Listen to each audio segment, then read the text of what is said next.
اور یہ شام ہی کے حصے ہیں در حقیقت، اردن اور لبنان، یہ سب یہ شام عرب، عراق عرب، یہ پورا علاقہ خلافت عثمانیہ یہ اس کا حصہ تھا۔ پہلی جنگ عظیم میں انگریزوں نے عربوں کو بغاوت پر آمادہ کیا، غداری پر آمادہ کیا، انہوں نے خلافت عثمانیہ کے خلاف بغاوت کی، بیج بوئے ان کے دلوں کے اندر نفرت کے، ابھارا انہیں تم ترکوں کے غلام کیوں ہو، تمہیں خود حاکم ہونا چاہیے، تم کھڑے ہو جاؤ، ہم مدد کریں گے، تم بغاوت کرو، تم ان ترکوں کے خلاف ہماری مدد کرو، ہم تمہیں آزاد کر دیں گے، تم اپنے پاؤں پر خود کھڑے ہو جانا۔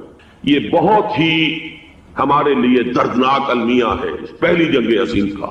کرنل لارنس جیسا شخص، برطانوی استعمار، اور اس کے نتیجے میں عربوں نے بغاوت کی۔ اور اس قدر دردناک بات آپ کو بتا رہا ہوں، میں پہلی مرتبہ جب سن 62 میں حج کے لیے گیا مدینہ منورہ میں، ابھی وہ ریل کے انجن کھڑے ہوئے تھے۔ یہ ترکی کے زمانے میں، سلطنت عثمانیہ کے زمانے میں بغداد سے مدینے تک ریلوے لائن تھی۔ یہ پورا ایک عالم سلطنت عثمانیہ، سلطنت نہیں، خلافت عثمانیہ، پوری ٹرینیں جو ہے ترکوں کی اڑائی گئی، ہزاروں ترکوں کو شہید کیا گیا، یہاں تک کہ صحن حرم میں شہید کیے گئے سینکڑوں ترک۔ یہ جرم تھوڑے نہیں، معمولی نہیں۔ آج جس کی سزا مل رہی ہے، معلوم ہونا چاہیے کہ وہ جرائم کون کون سے تھے۔ اب بھی جو لوگ گئے ہیں انہوں نے دیکھا ہوگا ترکی کا قلعہ موجود ہے اوپر پہاڑی کے اوپر، حرم کا جو سب سے بڑا دروازہ ہے باب ملک عبد العزیز، اس کے سامنے ایک لائبریری ہوتی تھی، اب تو غالباً وہ بھی گرا دی گئی ہے، اس کے پیچھے پہاڑی پر ترکوں کا قلعہ ہے پرانا، اس پر توپیں موجود تھیں۔ جب بغاوت ہوئی ہے، جو حرم میں آئے ہوئے تھے ترک فوجی، ظاہر بات ہے نہتے، وہ تو نماز پڑھنے آئے ہوئے تھے، ان کو وہاں ذبح کیا گیا ہے، اور ترکوں نے اپنی توپیں استعمال نہیں کی کہ کہیں بیت اللہ کو کوئی غم نہ پہنچ جائے۔ بہرحال یہ غداری ہوئی ہے پہلی جنگ عظیم کے دوران، اور نہ صرف ترکوں پہ عربوں نے کی ہے۔ جیسا کہ میں نے کہا تھا، دو ہیں سب سے بڑے مجرم روئے ارضی کے اوپر امت مسلمہ کے طبقات۔ ہمارا پنجابی سپاہی بھی جا کر انگریزوں کی مدد کر کے ایلن بی کو قبضہ جو لے کر دیا بغداد کا، اس میں ہمارے مسلمان پنجابی سپاہی بھی شامل تھے۔ یہ خون چکاں باب ہے ہماری تاریخ کا اس صدی کا۔ لیکن اس کے بعد سلطنت عثمانیہ کے ٹکڑے ہو گئے، چیچڑے ہو گئے۔ ایک انگریز نے لکھا ہے یہ جملہ، ذہن میں بجھا ہوا جملہ، کہ تاریخ میں یہ بات ثبت ہو جائے گی کہ ایک انگریز نے اس سلطنت کے ٹکڑے کر دیے کہ جو عمر فاروق نے قائم کی تھی رضی اللہ تعالیٰ عنہ۔ یہ پورا عالم، یہ تمام علاقہ کس نے فتح کیا گیا؟ یہ بات ہاتھ بدل گئے تھے، پھر ترک آ گئے، خلافت عثمانیوں کے پاس چلی گئی، لیکن یہ سلطنت تو حضرت عمر رضی اللہ تعالیٰ عنہ کے زمانے سے چلی آ رہی تھی۔ اس کو ایک انگریز کرنل نے، اور اس نے بغاوت میں آمادہ کر کے عربوں کو اور ترکوں کے پیٹھ میں چھڑا گھتوا کر ان کے ذریعے سے اور ٹکڑے کر دیے۔ لیکن جب جنگ ختم ہوئی، اب انہوں نے کہا کہ اب ہمیں آزادی دیجیے، تو اب انہیں معلوم ہوا کہ غداروں کو دنیا میں کیا ملتا ہے، ٹکڑے کر دیے گئے۔ یہ حصہ عراق یہ انگریز کے پاس رہے گا، شام کا یہ علاقہ یہ فرانسیسیوں کے پاس رہے گا، مصر پر انگریزوں کا تسلط رہے گا، لیبیا اطالویوں کے پاس رہے گا، لے دے کر یہ جو علاقہ تھا حجاز، کیونکہ وہاں کچھ تھا ہی نہیں، بوادن غیر ذی زرع، یہ عربوں کے پاس چھوڑ دیا گیا۔ اس وقت جو بادشاہ ہیں شاہ حسین اردن کے، ان کے دادا سب سے بڑے غدار وہی تھے، لہذا ان کو اس علاقے کی بادشاہت دے دی گئی۔ اس کے بعد نجد سے ایک تحریک اٹھی ہے، وہ سعودی جو خاندان ہے وہ نجد سے اٹھا۔ نجد میں اس وقت کچھ بھی نہیں تھا، وہ تو صرف ریت کے تودے تھے اور کچھ بھی نہیں، لہذا ادھر کسی استعماری قوت کو دیکھنے کی ضرورت ہی نہیں تھی۔ وہ تو بعد میں تیل برآمد ہوا اور اس کی حیثیت ہو گئی، اور یہ امارات کا علاقہ جو ہے اس کی دنیا میں اب گویا کہ یوں سمجھیے کہ جو سب سے زیادہ اہم علاقے ہو سکتے ہیں روئے ارضی کے نقشے پر، ان میں سے ایک وہ ہو گیا۔ لیکن یہ اس وقت کی بات میں کر رہا ہوں، کوئی حیثیت نہیں تھی، لہذا اس کو چھوڑ دیا۔ یہ ہے تاریخی پس منظر، یہ لکیریں جو کھینچی گئی ہیں، یہ ایک ملت اسلامیہ کو جو قومیتوں میں تقسیم کیا گیا، پھر نعرے لگوائے گئے المصر للمصریین الشام للشامیین۔ اب شامی ایک علیحدہ قوم ہو چکے ہیں، مصری ایک علیحدہ قوم ہو چکے ہیں، عراقی ایک علیحدہ قوم ہو چکے ہیں۔ یہ ساری تقسیمیں استعمار کی پیدا کرنا ہے، اس کا کوئی تعلق اسلام کے ساتھ نہیں۔ اب ضرورت تو اس بات کی تھی کہ استعمار کے پنجے جب یہاں سے کچھ ہٹے، دوسری جنگ عظیم کے بعد ایک دور آیا، امریکہ ابھرا ہے دنیا کی عالمی سطح پر سیاست میں، اس کے ہاں کچھ آزادی کے تصورات تھے، اس نے بھی سپورٹ کیا۔ برطانیہ کمزور ہو چکا تھا، وہ اتنے بڑے علاقے کو اب ہولڈ نہیں کر سکتا تھا، ہندوستان بھی آزاد ہوا، پھر یہ کہ اور دوسرے علاقوں سے بھی اس کو پسپائی اختیار کرنی پڑی۔ استعمار کے پنجے جس طرح بھی ہوئے ان کے سینوں سے، عربوں کے سینوں سے جو ہے گویا کہ وہ ہٹے، لیکن امریکہ نے ایک اپنی بہت بڑی حکمت عملی جو اختیار کی، عالم عرب کے سینے میں اسرائیل کا خنجر پیوست کر دیا تاکہ یہ کبھی آزاد نہ ہو جائے، ہمارے انگوٹھے تلے رہے، ہماری پالیسی گواہی کرے۔ یہ استعمار کا دوسری جنگ عظیم کے بعد جہاں برطانوی استعمار، فرانسیسی استعمار رفتہ رفتہ یہ ہٹنے شروع ہوئے، صدر ناصر نے انگریزوں کو اٹھا کر پھینکا میڈیٹرینین میں اور دوسرے جگہوں سے، الجزائر نے آزادی حاصل کی فرانس سے، اطالویوں سے جو ہے لیبیا والوں نے آزادی حاصل کی، یہ ہو گیا، لیکن ایک خنجر پیوست کر دیا گیا اسرائیل کا سینہ عرب۔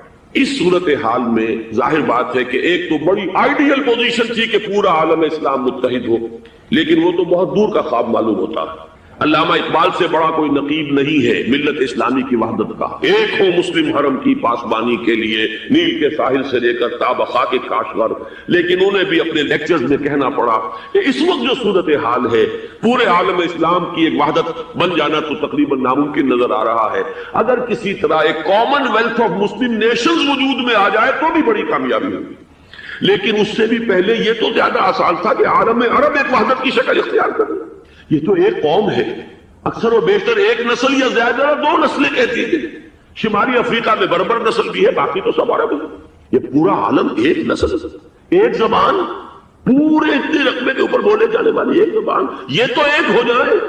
افسوس یہ ہے کہ اس کا ایک ہو جانا، ایک شخصیت ابھری تھی جو مذہبی مزاج کی شخصیت تھی، جو دینی مزاج کی حامل شخصیت تھی، اگر اس کی قیادت میں عالم عرب متحد ہو جاتا تو واقعتاً ایک بہت بڑا جو ہے مرحلہ وہ طے ہو جاتا پوری عالمی ملت اسلامیہ کی ایک وحدت اختیار کرنے کا۔ وہ شخصیت تھی شاہ فیصل شہید کی، اور اس لفظ کے ساتھ یہ آپ کے ذہن میں آ گیا ہوگا کیوں انہیں شہید کر دیا گیا، کس نے کیا کرایا، کہاں سے تعلیم حاصل کر کے آیا تھا وہ جس نے شہید کیا شاہ فیصل شہید کو، اس کی گردن پر کون سوار تھی، وہ یہودی لڑکی کے جس کے فوٹو بھی شائع ہوئے، ایک گردن پر اٹھائے کھڑا ہوا شہزادہ اپنی ایک یہودی دوست کو، لڑکی کو، اور وہی ہے کہ جس نے جا کر پستول سے شہید کیا ہے۔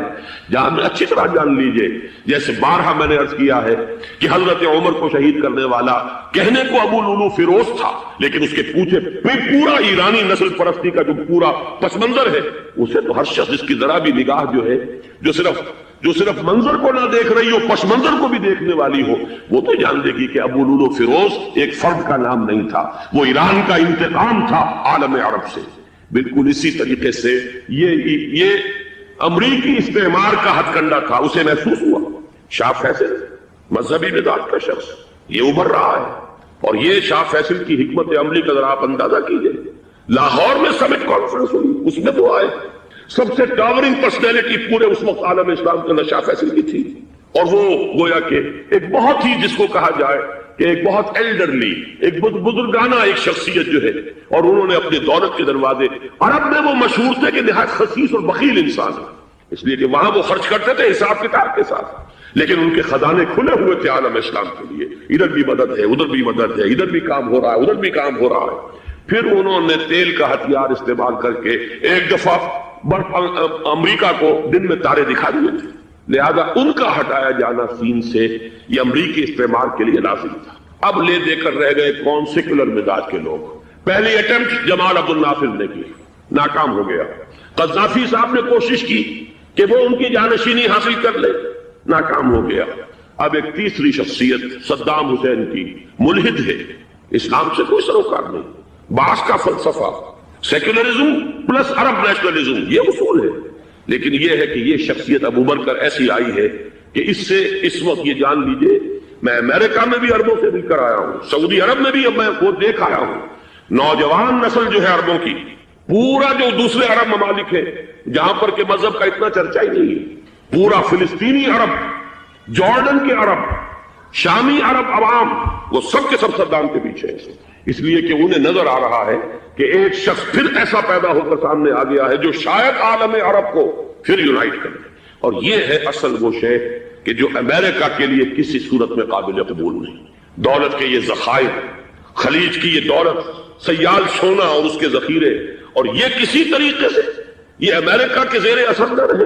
یہ ہے وہ شے جو اسے برداشت نہیں ہے. وہ کوئی اربوں کی محبت میں نہیں آیا 2.5 لاکھ فوج لے کر.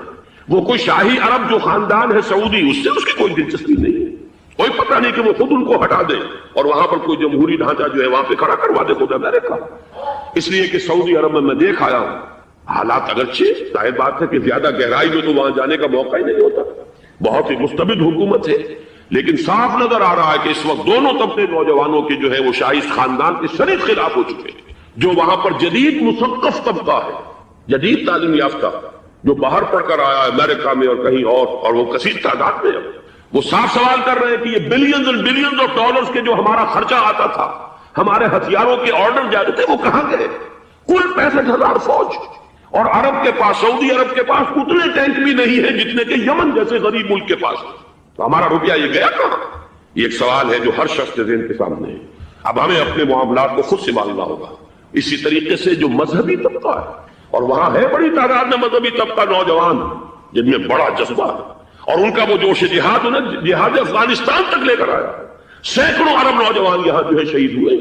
اپنے ملک میں تو انہیں بولنے کی بھی کوئی امکان نہیں ہے، لیکن یہاں وہ جذبہ جو اندر اندر پروان چڑھ رہا ہے، وہ جذبہ انہیں لایا ہے اور افغانستان کی سنگلاخ وادیوں کے اندر انہوں نے جامع شہادت نوش کیا ہے. وہ طبقہ بھی شدید مخالف ہو چکا ہے کہ انہوں نے امریکیوں کو بلا کر، ان میں یہودی بھی ہیں، عیسائی تو ہے ہی ہے، یہودی ہیں، یہودی عورتیں ہیں، جو کچھ اب وہاں بے حیائی اور بے پردگی کے مناظر نظر آ رہے ہیں. یہ سرزمین عرب، میں نے امریکہ میں تقریر سنی ہے اسنا کے جو فائنل ان کا ایک سیشن تھا، اسلامک سوسائٹی آف نارتھ امریکہ، جس میں میں مدعو کیا گیا تھا، اسی لیے میں نے یہ سفر کیا تھا. ایک نوجوان نے جو تقریر وہاں پر کی ہے، واقعہ یہ ہے کہ میں حیران رہ گیا اس کی جرأت کا. اس نے کہا کہ حضور نے فرمایا تھا کہ جزیرہ نما عرب میں 2 دین جمع نہیں ہو سکتے، اور آج شاہی خاندان کی صرف اپنی حکومت کو بچانے کے لیے امریکیوں کو اتنی بڑی تعداد میں بلا لیا گیا ہے، جن میں موبائل چرچ بھی ہیں، موبائل سینیگوگز ہیں. یہودی مرد اور عورتیں جو ہے دندناتے پھر رہے ہیں آج عرب کی سرزمین پر. لہذا جو مذہبی طبقہ ہے وہ اس پر شدید رد عمل جو ہے اس کے اندر پایا جاتا ہے. یہ حالات ہیں جو میں آپ کے سامنے چاہتا تھا کہ رکھوں. یہ وہ شامت اعمال ہے.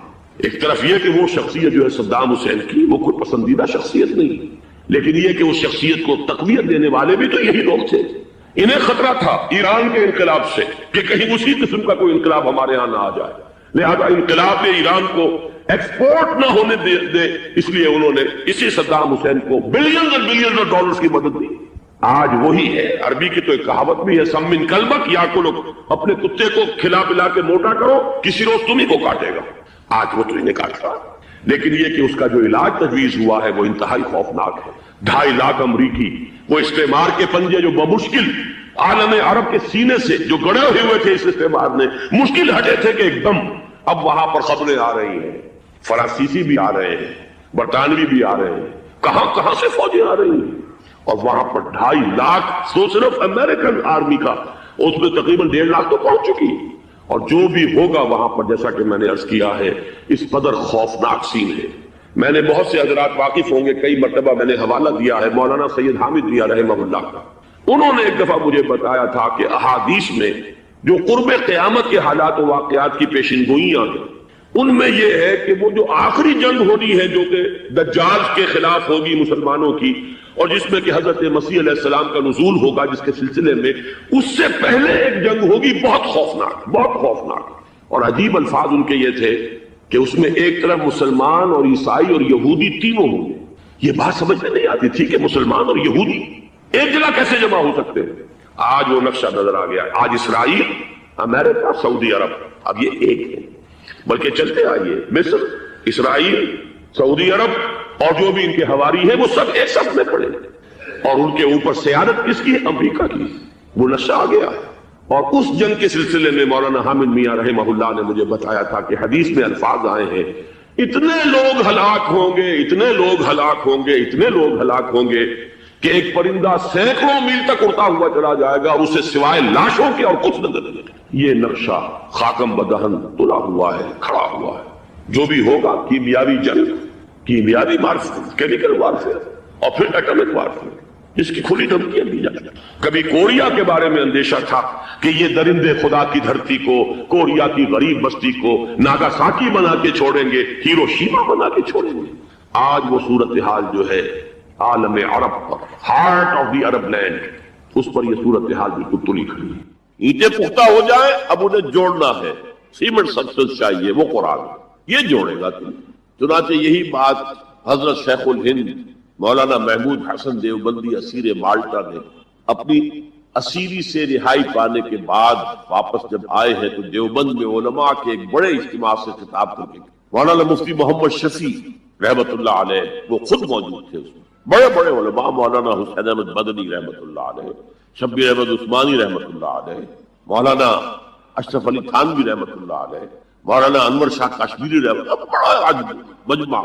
اور کہا حضرت شیخ الہند نے ہم نے تو اپنی اسیری کے 4 سالوں کے دوران جتنا غور کیا تو ہماری اس وقت کی امت کی زبوں حالی کے 2 سبب سامنے. مولانا مفتی شفیع لکھتے ہیں ان کی کتاب وحدت امت کے نام سے، کہتے ہیں کہ پورا مجمع ہمہ تن گوش ہو گیا کہ یہ شیخ الشیوخ استاد العلماء عمر کے اس آخری درجے میں اس حد پر آ کر اب نیا سبق کون سا سیکھ کر آیا. کہ ہمیں تو اس کے 2 سبب معلوم ہوئے، ایک ہمارا قرآن کو ترک کر دینا، لفظ نوٹ کیے ترک کر دینا، اور دوسرا ہمارے آپس کے اختلافات. چنانچہ میں تو یہی فیصلہ کر کے آیا ہوں کہ اب زندگی جتنی باقی ہے 2 ہی کاموں میں لگ جاؤں گا.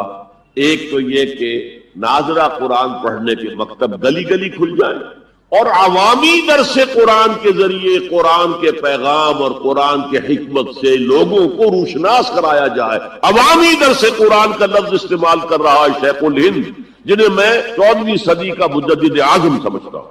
اور نمبر 2 یہ کہ آپس کے اختلافات کو حوالہ دی جائے. یہ واقعہ کوٹ کر کے مفتی محمد شفیع صاحب لکھتے ہیں کہ حضرت شیخ نے جو 2 باتیں کہیں اصل میں وہ ایک ہی ہے. ہمارے باہمی اختلافات بھی تو اسی وجہ سے ہیں کہ ہم نے قرآن کو ترک کر دیا. بتائیے شیخ الہند نے کیسے ترک کیا قرآن، مولانا مدنی نے کیسے ترک کر دیا قرآن، کیا مطلب اس ترک کرنے. حال تو یہ ہے کہ مولانا مدنی رحمت اللہ علیہ حالانکہ وہ تو گرفتار نہیں ہوئے تھے، وہ تو والنٹریلی اپنے شیخ کی خدمت کے لیے گئے ہیں ساتھ، اور اس حد تک ان کی وفاداری اور ان کی خدمت گزاری کہ رمضان کا مہینہ آیا تو حضرت شیخ الہند نے حسرت کے ساتھ کہا زندگی میں یہ پہلا رمضان ہوگا کہ تراویح میں قرآن نہیں سن. اس لیے کہ نہ شیخ الہند حافظ تھے نہ مولانا مدنی حافظ تھے، اور تیسرے ان کے ساتھ ایک اور تھے، ان کا میں نام بھول رہا ہوں، وہ سرحد کے پٹھانوں میں سے تھے، کوئی حافظ نہیں تھا. اب آپ غور کیجئے، استاد اور اپنے شیخ کی اس حسرت کو دور کرنے کے لیے مولانا مدنی روزانہ 1 پارہ حفظ کرتے تھے اور رات کو تراویح میں سناتے تھے، روزانہ 1 پارہ. اور یہ انہونی بات نہیں ہے، جب ساری زندگی قرآن ہی سے شغف رہا ہے تو وہ ہے تو صحیح ذہن میں، اب صرف ان کے لنکس ملانے ہیں آپس میں، اور کیا ہے. اصل میں قرآن کو ترک کرنے کا مطلب کیا ہے، وہ اصل میں ایک اور بہت بڑے عالم دین کی بات سنیے، مولانا سید انور شاہ کاشمیری رحمت اللہ علیہ، جو دیوبند سے آ کر آپ کے قریب میں ڈابھیل میں انہوں نے مدرسہ قائم کیا تھا. وہ ایک مرتبہ قادیان میں ایک جلسہ علماء کیا کرتے تھے ہر سال رد قادیانیت کے لیے. تو ایک سال اسی طرح وہاں علماء جمع تھے. اب جس نے یہ واقعہ بیان کیا ہے اس کا نام میرے ذہن میں اس وقت نہیں ہے کہ میں صبح مولانا انور شاہ کاشمیری رحمت اللہ علیہ کی خدمت میں حاضر ہوا تو دیکھا کہ غم کی تصویر بنے بیٹھے، بہت اداس غمگین. میں نے پوچھا حضرت کیا معاملہ ہے، کوئی خاص سبب ہے؟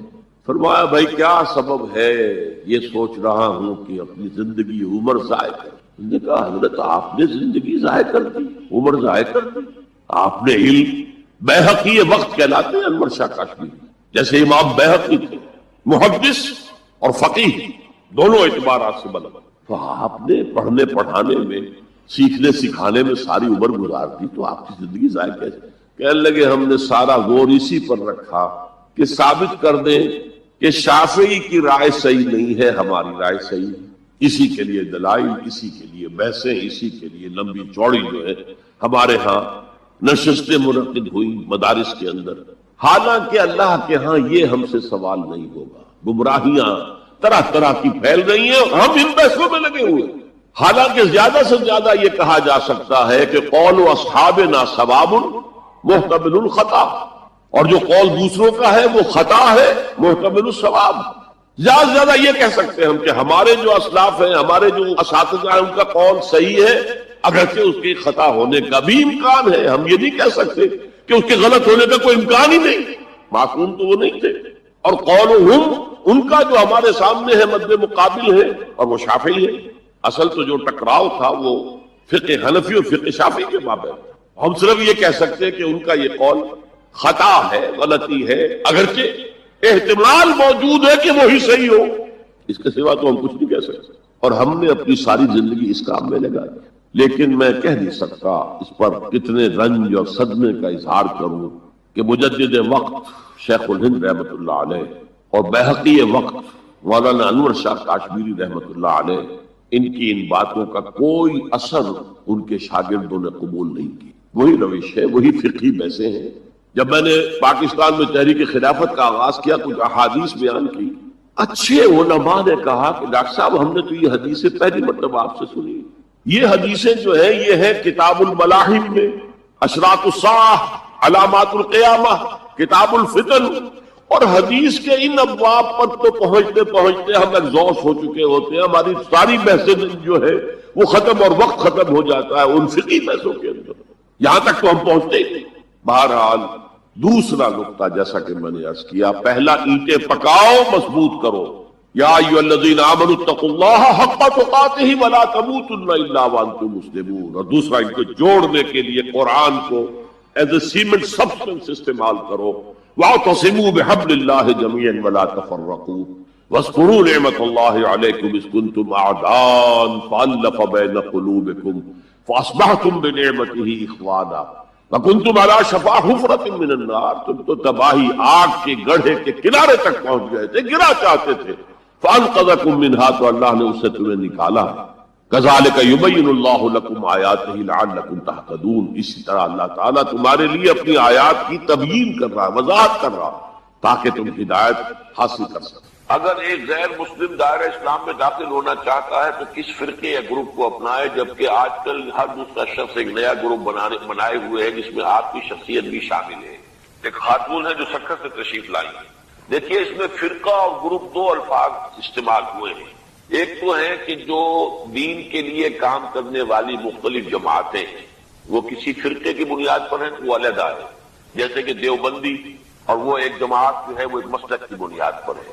اسی طریقے سے اہل حدیث، جمعیت اہل حدیث، وہ ایک جماعت ہے کہ جو مسلک کی بنیاد پر ہے. لیکن بعض جماعتیں وہ ہیں جو کسی مسلک کی بنیاد پر نہیں ہے. مثلا تبلیغی جماعت ہے وہ کسی مسلک کی بنیاد پر نہیں. جماعت اسلامی کسی مسلک کی بنیاد پر نہیں. تنظیم اسلامی کسی مسلک کی بنیاد پر نہیں. تو ایک تو ان کو خارج کر دینا چاہیے. اسلام میں جو شخص بھی آئے گا، اگر تو اس سوال کا مطلب در حقیقت صرف یہ توجہ دلانا ہے کہ ہماری اس وقت کی واقعتاً حالت اتنی خراب ہے کہ غیر مسلموں کو گویا کہ ہم اسلام کی طرف راغب کرنے کی بجائے متنفر کرتے ہیں، تو اس حد تک تو پھر یہ سوال 100% درست ہے کہ واقعتاً ہمارا حال اس وقت یہ ہے کہ ڈاکٹر امبیڈکر کے بارے میں بھی معلوم ہوتا ہے کہ وہ مسلمان ہونے کے لیے بالکل آمادہ ہو گیا تھا. اگر وہ مسلمان ہو جاتا تو ہندوستان میں دلت جو کہلاتے ہیں، جو ان کے اچھوت ہوئے، ان کی اکثریت اسلام لے آتی اور یہ اقلیت اور اکثریت کا معاملہ بالکل بدل کر رہ جاتا. لیکن ہوا یہ کہ جب اس کی طرف سے یہ بات آئی تو کچھ شیعہ حضرات پہنچ گیا کہ اصل اسلام تو ہمارا ہے، کچھ اور پہنچ گیا اصل اسلام ہمارا ہے. اس نے کہا کہ پھر ٹھیک ہے، تم اپنے اسلام لے کر اپنے پاس بیٹھے رہو، میں جاؤں وہیں ٹھیک. تو اس اعتبار سے تو یقیناً افسوسناک صورتحال ہے. لیکن اس کے باوجود ہم دیکھتے ہیں کہ آج بھی دنیا میں مسلمان لوگ ہو رہے ہیں، امریکہ میں ہو رہے ہیں، مسلمان ہو رہے ہیں. ایفرو امریکن بھی نہیں، جو وائٹ امریکن تھے ان میں سے بھی کوئی نہ کوئی تو مسلمان ہو رہا ہے. اس سب کے باوجود جس کے دل میں اسلام کی بنیادی حقائق جو ہیں وہ جاگزی ہو جاتے ہیں، اس سب کے باوجود اسلام لے آتے ہیں. اس میں بھی بتاؤ اوقات یہ ہوتا ہے کہ بہت سے لوگ اسلام لائے ہیں وہ قادیانی ہو گئے، اس لیے کہ قادیانیوں نے تبلیغ کی وہاں پر اور کسی نے تبلیغ کی نہیں تھی. کچھ عرصے کے بعد انہیں معلوم ہو گیا کہ قادیانیت ایک علیحدہ شے ہے، اسلام علیحدہ شے. وہ پھر اسلام میں واپس آ گئے، اسلام میں آ گئے، واپس نہیں اسلام میں آ گئے. قادیانیت ذریعہ بن گئی اسلام میں آنے کا. یہ ویسٹ کوسٹ آف افریقہ پر جو چھوٹے چھوٹے ممالک ہیں ان میں سے اکثریت میں قادیانی مشن قائم ہوئے تھے. انہوں نے بہت جد و جہد کر کے وہاں لوگوں کو اسلام کے نام پر قادیانی بنایا. لیکن اس کے بعد ختم نبوت کی جو تحریک ہے اس کے لوگ بھی وہاں پر پہنچے. انہوں نے جا کر ان کو واضح طور پر بیان کیا کہ اسلام یہ ہے اور یہ لوگ جو ہے اس میں کرو، تو وہ مسلمان ہو گئے. اس حوالے سے میرے نزدیک جد و جہد ہماری جاری رہنی چاہیے. باقی یہ خرابی کہ ہم فرقوں میں بٹے ہوئے یہ اپنی جگہ پر ایک خرابی ہے. نہ صرف فرقوں میں بٹے ہونا خرابی ہے، ہمارے اخلاق پست ہیں، ہمارے کردار پست ہیں، ہم جھوٹ بولتے ہیں، ہم کاروبار میں دھوکہ کرتے ہیں. اس کی وجہ سے بھی اسلام سے دنیا متنفر ہوتی ہے. آپ کو معلوم ہے کہ اس کی وجہ سے نہ معلوم کتنی جگہوں سے ہمارے کاروباری روابط ختم ہو گئے کہ یہاں امپورٹ کا کوئی آرڈر دیں گے اگر تو یہاں سے شاید ایک دفعہ مال صحیح آئے دوسری مرتبہ غلط آ جاتا ہے. تو یہ ساری رکاوٹیں ہیں کہ ہم مسلمان اپنی ان گراوٹوں اور خرابیوں کی وجہ سے لوگوں کے اور اسلام کے درمیان ایک حجاب بن گئے ہیں. یہ اپنی جگہ حقیقت ہے، اس کے باوجود ہمیں جد و جہد کرنی ہے اور کوشش. دین اگر سمجھنا ہے تو ہمیں پیچھے کے پیچھے جانا پڑے گا یہاں تک. البتہ حضور تک پہنچنے کا مطلب کیا ہے؟ ایک حضور نے ہمیں قرآن دیا، ایک حضور کی سنت، ان دونوں کو ہمیں اختیار کرنا. اب یہ ہے کہ قرآن مجید کی کسی آیت سے استدلال کرنے میں اختلاف ہو، کسی حدیث سے استدلال کرنے میں اختلاف ہو، حدیثیں بعض اوقات کنٹرڈکٹری بھی آ جائیں، ان کے مابین توافق پیدا کرنا یہ ایک بڑی علمی جد و جہد ہے. تو یہ جو انفر کرنا ہے قرآن سے اور حدیث سے، اس میں ہمارے فقہا نے اپنی زندگیاں لگائی، اور اس اعتبار سے اگر ان کو فالو کیا جا رہا ہے تو اس بنیاد پر کہ یہ قرآن اور سنت کی تعبیر. لیکن اصل میں ہوا کیا ہے، جب ہمارا دور زوال شروع ہوا، امام ابو حنیفہ نے تو یہ کہا تھا کہ اگر کوئی صحیح حدیث تمہیں مل جائے میرے کسی موقف کے خلاف تو میری بات کو اٹھا کے دیوار پر دے مانگو. لیکن اس کے بعد یہ ہوتا ہے کہ فرقہ پرستی شروع. یہ فرقہ پرستی جو ہے اس نے ساری خرابی. ورنہ ہم یہ سمجھیں، اور میں نے اس کے اوپر جو ہے ایک انٹرویو بھی میں نے حال ہی میں دیا ہے، اور میں نے یہ 20 اگست 1980 کو تقریر کی تھی علماء کنونشن، جو ضیاء الحق صاحب کے دور میں علماء کنونشن 2-3 ہوئے تھے، ان میں سے پہلا کنونشن جو تھا اس میں میں بھی شریک تھا. اس میں میں نے تقریر کی تھی کہ ان فقہی اختلافات کا حل کیا ہے. تو میں نے کہا تھا کہ جہاں تک تو فیملی لاز ہے اور پرسنل لا، اس میں ہر فقہ کو کھلی آزادی ہے، کیونکہ بڑے سینسیٹیو ایشوز ہیں. عقائد کا معاملہ ہے تو سینسیٹیو ہے. اب نماز میں فرض کیجئے یا روزے کے اندر اگر آپ طے کر دیں فلاں وقت پر روزہ کھولنا ضروری ہے، تو ہو سکتا ہے کسی فقہ کے نزدیک اس وقت روزہ کھولنا درست نہ ہو. تو ان چیزوں کو تو چھوڑ دیا جائے لوگوں کے فقہوں پر، let them do what they are about to do. لیکن لا آف دی لینڈ میں کسی فقہ کو تسلیم نہ کیا بلکہ سب کو تسلیم کیا جائے. اب اس میرے فرق کو سمجھ لیجئے، کوئی فقہ بائنڈنگ نہیں، لیکن تمام فقہوں کو ہم اپنا سمجھے کہ یہ ہمارا ایک اثاثہ علمی ہے، ایک کامن ہیریٹاج ہے، ہمارا تراث علمی ہے. امام ابو حنیفہ نے یہ کہا، مالک نے یہ کہا، شافعی نے یہ کہا، حنبلی نے یہ کہا، امام جعفر صادق نے یہ کہا، امام زید نے یہ کہا، اور حضور نے یہ کہا، اور فلاں نے یہ کہا، عبادیوں نے یہ کہا. یہ گویا کہ ہمارا ایک کامن جو ہے، یہ ہمارا اثاثہ ہے. اس سب کو سامنے رکھ کر آپ ایک نئی قانون سازی کر سکتے. تو اس حوالے سے یہ، لیکن یہ ہوگا کیسے؟ جیسے کہ آپ نے علماء کی بات کی، علماء تو اس کے اندر اتنے سخت ہیں کہ ایک فقہ سے باہر قدم نکالنا گویا کہ آپ ان کے نزدیک کفر ہے. حالانکہ کہتے یہ ہیں کہ کم سے کم 4 فقہوں کو، تو میں نے تو 8 گنوائی ہے نا، حنفی، مالکی، شافعی، حنبلی، جعفری، زیدی، عباضی اور ظاہری، یہ 8 فقہ ہیں. یہ 8 میں یہ سب کے سب جو ہے انہوں نے قرآن اور سنت سے استفادہ کیا. ان سب کو رکھے بیک گراؤنڈ میں.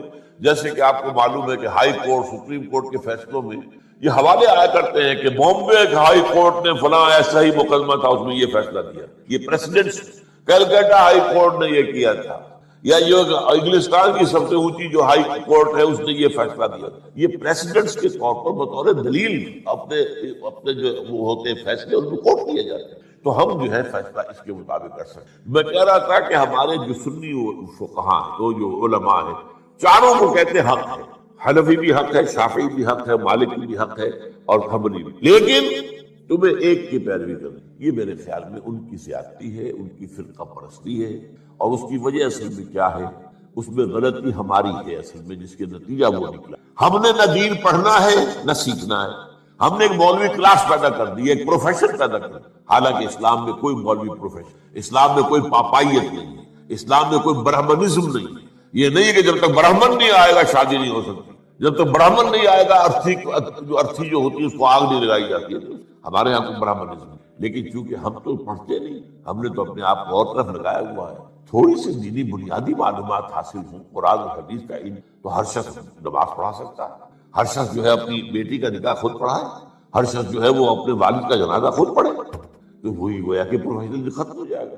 تو چونکہ یہاں فرقہ پرستی ہوئی، پروفیشنلزم آیا، اور پروفیشن میں آپ کو معلوم ہے کہ پروفیشنل جیلسی از دی رول، اس میں تو جو ہے ایک دوسرے سے حسد اور بغض اور ایک دوسرے کے خلاف یہ تو لاگو ہے۔ تو یہ اصل صورتحال بگڑی ہوئی ہے۔